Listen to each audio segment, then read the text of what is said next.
Que la paz de nuestro Señor Jesucristo ilumine todos los hogares y corazones de todos los dominicanos. Que el año nuevo nos traiga nuevas energías y renueve las esperanzas de todos. Son los deseos de Teleimpacto.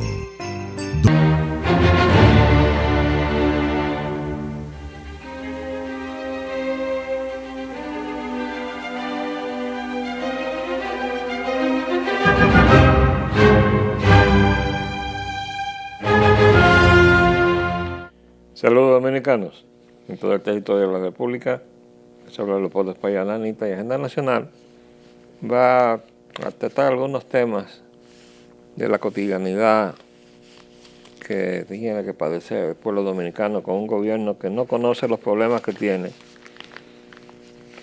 y mucho menos los sabe resolver.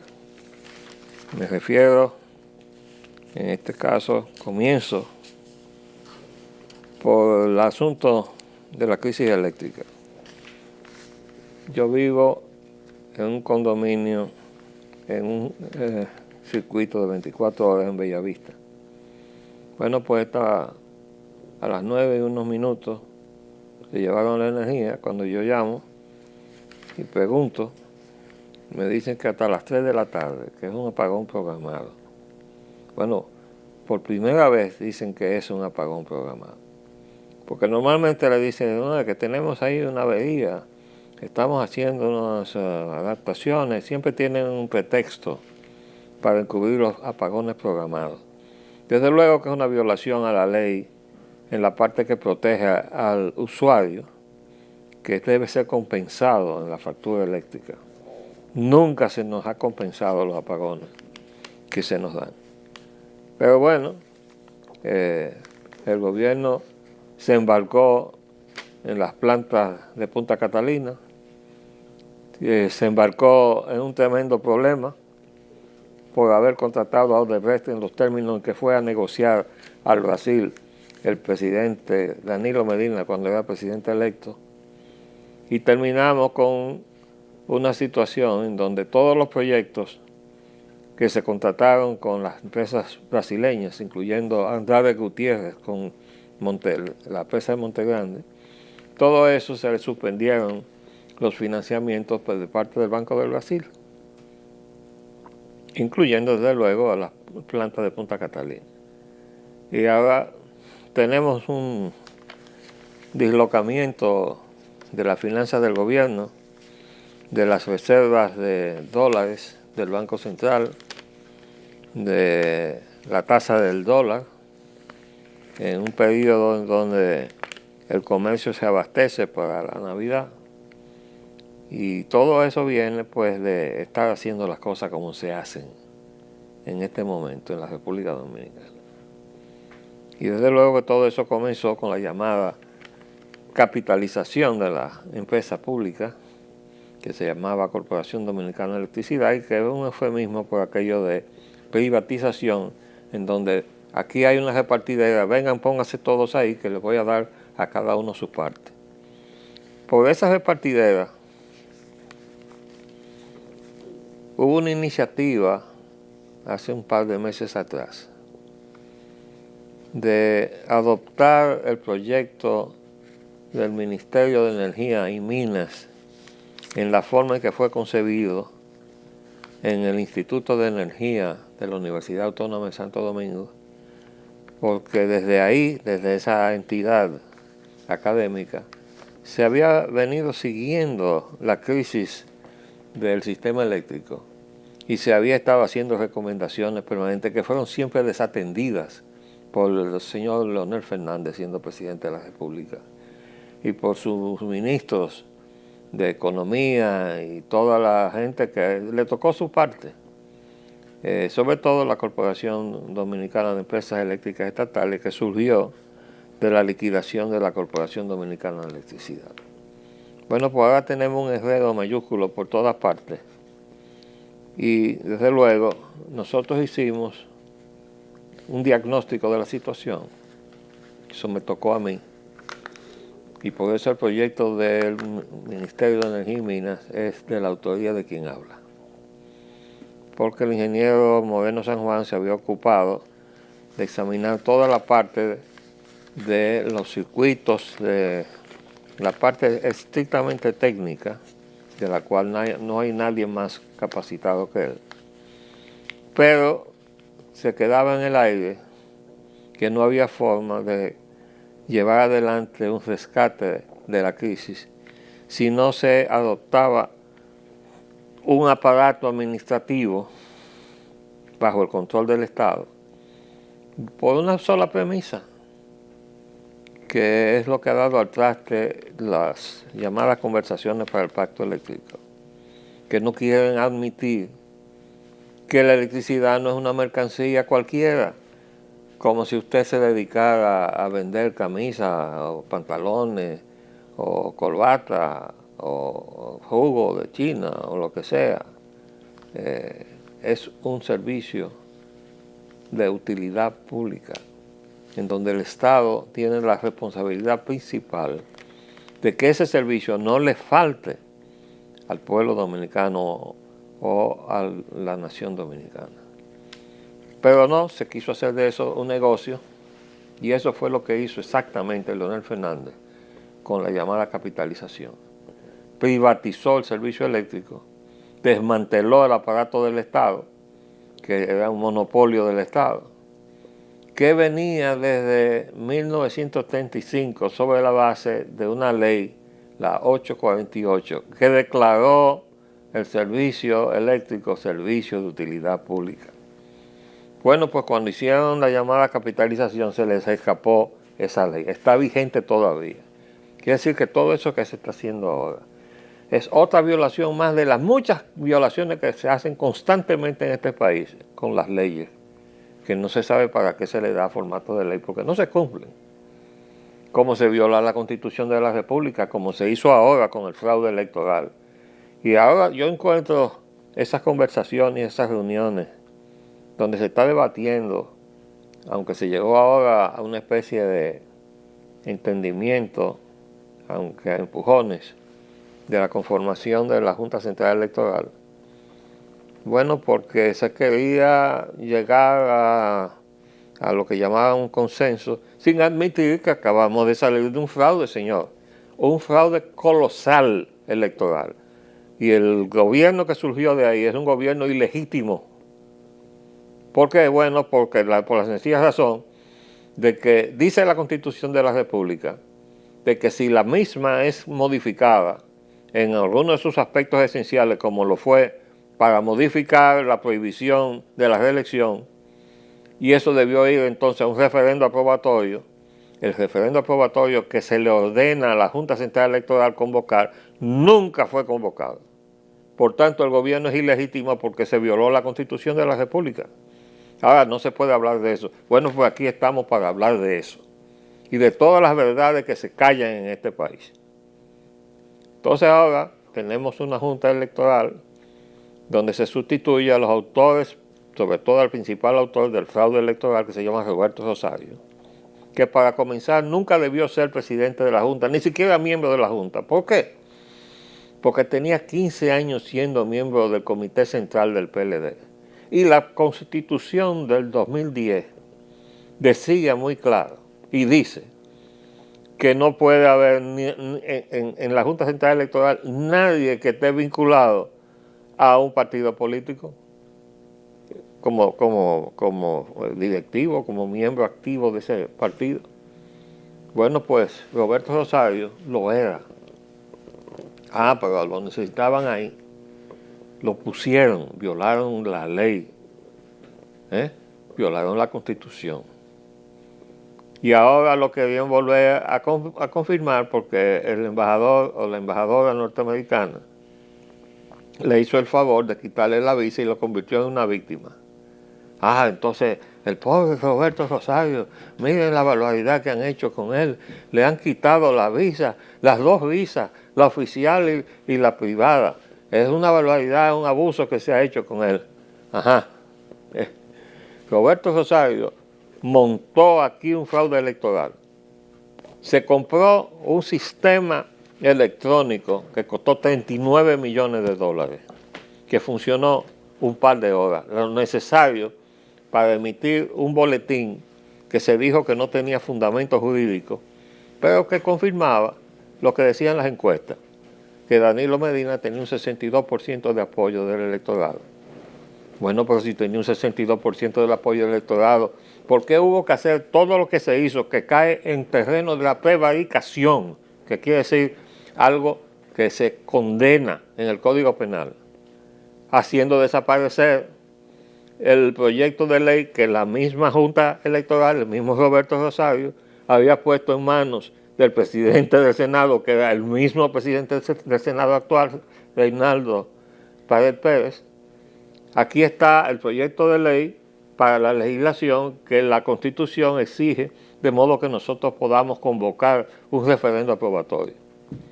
Bueno, la pregunta de los 64,000, cuando eso valía algo hace muchos años, en aquel famoso programa de Estados Unidos.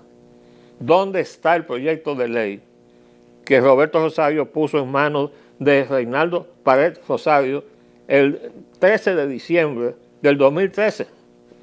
Que está fotografiado en el Listín Diario, entregándoselo.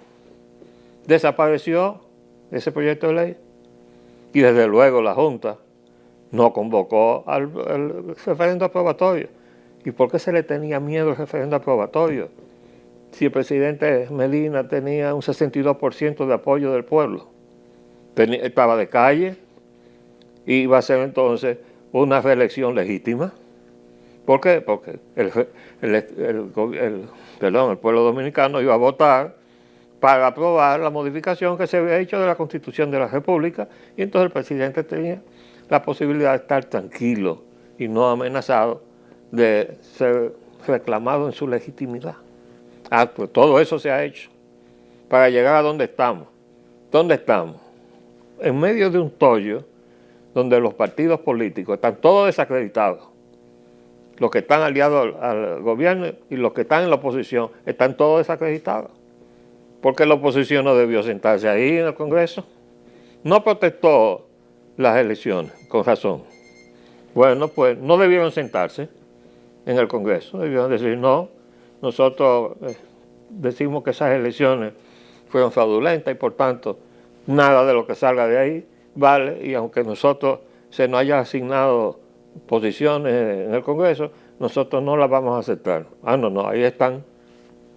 Y por eso la democracia dominicana no avanza, porque falta la idoneidad necesaria, la seriedad necesaria, para que cada una de las personas que están como actores de esta democracia se respeten a sí mismos, que eso es lo que se necesita. Que usted diga, no, yo no voy a hacer esta vagabundería porque yo me respeto. No porque la ley me lo exige, pero además porque lo exige la ley y yo estoy aquí para cumplir la ley. Pero andamos como chivos sin ley. Este país realmente está en una coyuntura sumamente peligrosa. ¿Por qué digo que es peligrosa? Bueno, porque a cada rato interfiere un cargamento de armas y peor que las armas, el equipo para fabricar balas. Acaban de coger otro equipo para fabricar balas. Óigame, si usted quiere tener no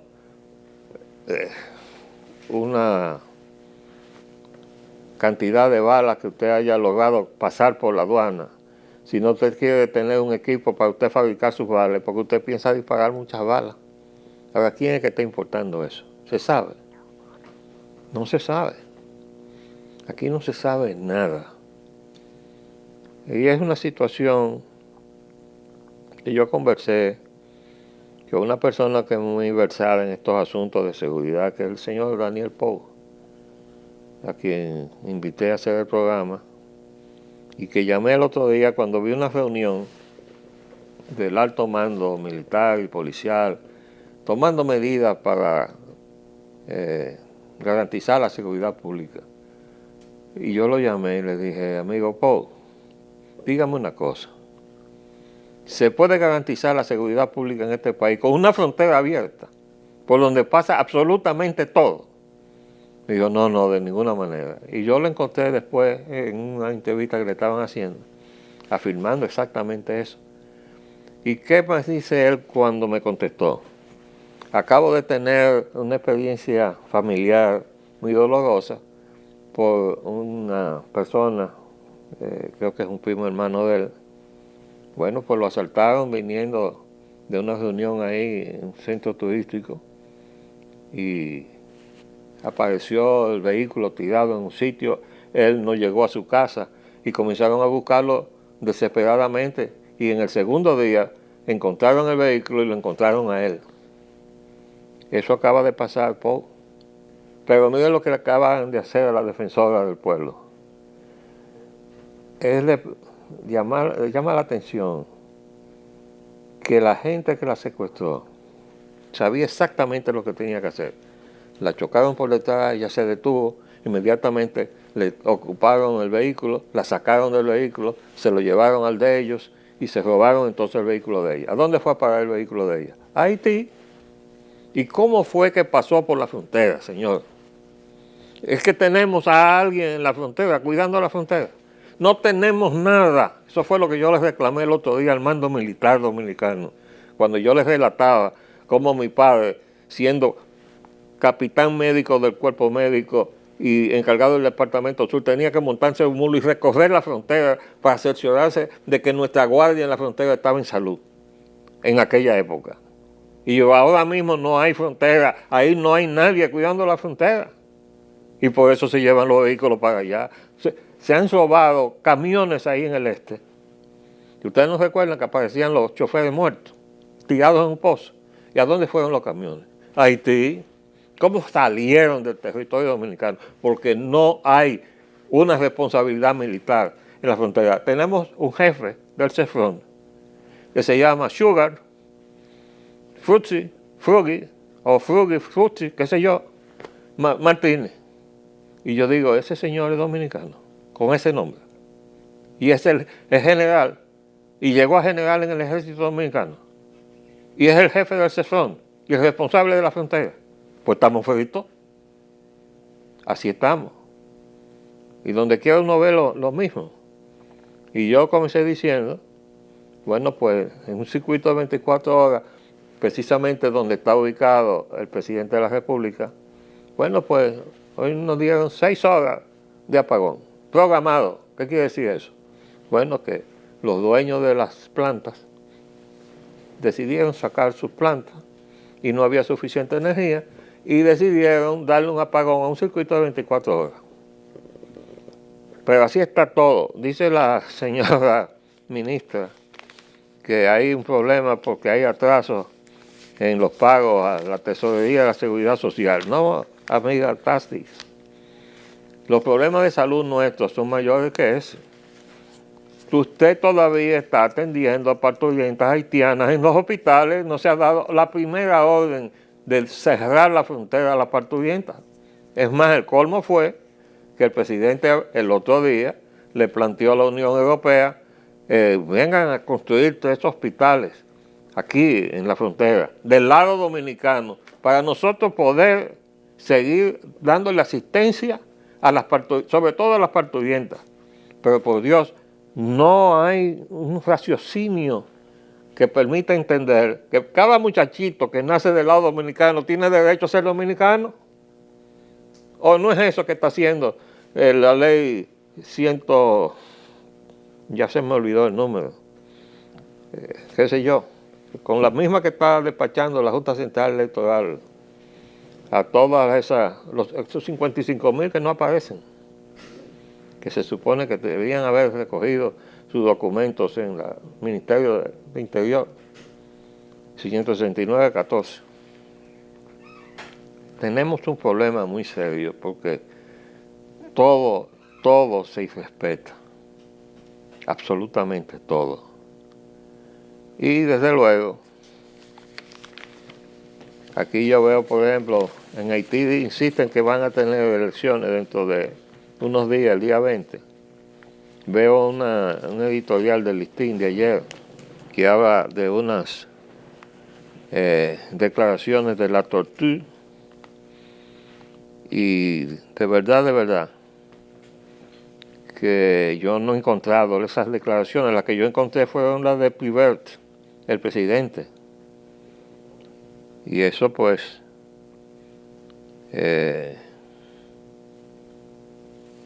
no sé dónde fue que salió esta información, pero fue motivo de un editorial que tiene el mismo mensaje alentador de las declaraciones de Prevert, de que ellos quieren trabajar y resolver los problemas de Haití para que los haitianos no tengan que salir de Haití y para que los que ya se fueron puedan volver. Eso es exactamente lo que se necesita. Ojalá que estén hablando en serio, porque ese es el propósito, que nosotros los dominicanos debemos ayudar a que se haga. Y yo diría más, estamos obligados a hacer eso para poder resolver el problema que se nos ha creado con esta invasión que tenemos, que se propició, desde luego, haciendo un censo de población y familia en la República Dominicana y no contando a los haitianos que teníamos aquí desde el 2010. Aquí me han pasado una nota, dice donde los que asaltaron a doña Zaida estaban, sí, esto, el colmo, sí es verdad. O sea, a mí me ha pasado este detalle, le agradezco al que me envió la nota, que resulta que los que asaltaron a doña Zoila, la defensora del pueblo, eran gente que tenían un enorme, fueron primero policías y además tenían un historial. Estaba uno condenado a 20 años y estaba en la calle haciendo asalto. Entonces dígame usted, si tenemos policía, señor, no tenemos nada. Esa ley que se modificó y que vamos, ya resolvimos el asunto, no resolvió absolutamente nada. Porque el problema, ¿cómo fue que dijo Temístocles? Que la corrupción había hecho metástasis en el gobierno dominicano. Pero él es ministro de ese gobierno. Pues es verdad que ha hecho metástasis. Porque no hay una sola área de la actividad social, económica o política de este país donde uno no tropiece con la corrupción. ¿Cuál es la corrupción? La corrupción de nuestras instituciones, la corrupción de la función pública, que es la que le responde al pueblo dominicano. Esa es la situación. Pero vemos quienes estamos al pie del cañón, dispuestos a seguir divulgando la verdad, porque no nos han dicho que la verdad nos hará libres. Bueno, pues con la verdad seguiremos. Les habló Leopoldo Espallana Anita. Hasta luego.